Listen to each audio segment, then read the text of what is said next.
So this is in review of January the 27th.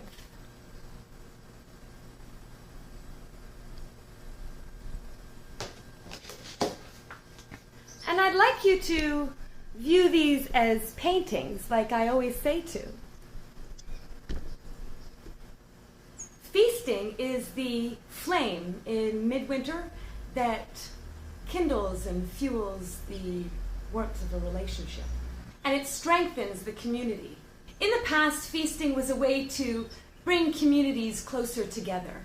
The same is true together, whether they're cultural gatherings or times of group worship, or even special dinners with friends. I mean, we all need moments where we come together and we affirm the importance of our group. The cheer that we feel when we come together is both essential to the collective and to the individuals that participate, and to the individuals that are involved. The affirmation of the group should not be just a sublimation of the individual, but rather it should be really like a framework for involvement. A good gathering requires participation. It requires the efforts of organization and the work to attain attendance. And in return, it gives back sustenance for body and soul. It brings the sense of belonging and the accomplishment of something that could not be done by the individual alone. Like any other human endeavor, the feast is vulnerable to manipulation and politics and the selfish maneuvering of cynical individuals. This is difficult to avoid completely, for it is impossible for any group to be truly united. The only way to mitigate for this is for the collective to keep its intentions strictly on its purpose, to select its leaders wisely, and for those leaders to be as enlightened as possible.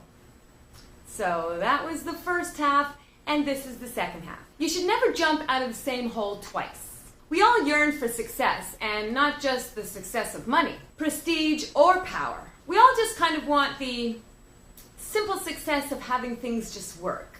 If you have a hobby like gardening, you love to see your flowers respond to your care. If you are in school, you want to master your courses. If you are a scientist, you look for results from your experiments. And pretty much all of us want to be successful in some way. But once you've hit something that doesn't work, it takes great courage to keep going beyond your limits. Now, this is especially true in the creative fields, like art, music, and writing. It's hard to reach an appreciative audience. And once you find something that you think that works, it's hard to let go of. You keep doing the same things, like musicians who make a career out of performing the same tune over and over again. But no matter what your field of endeavor, you mustn't do that. Don't jump out of the same hole twice. You may not be as materially successful, but you will be successful on a much broader level. Spirituality is creativity, and only with creativity can you have the power of this knowledge of nature.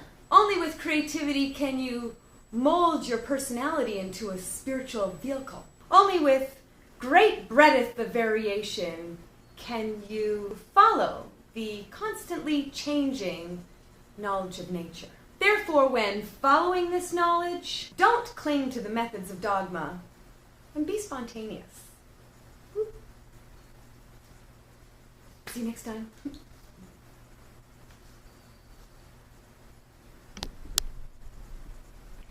But.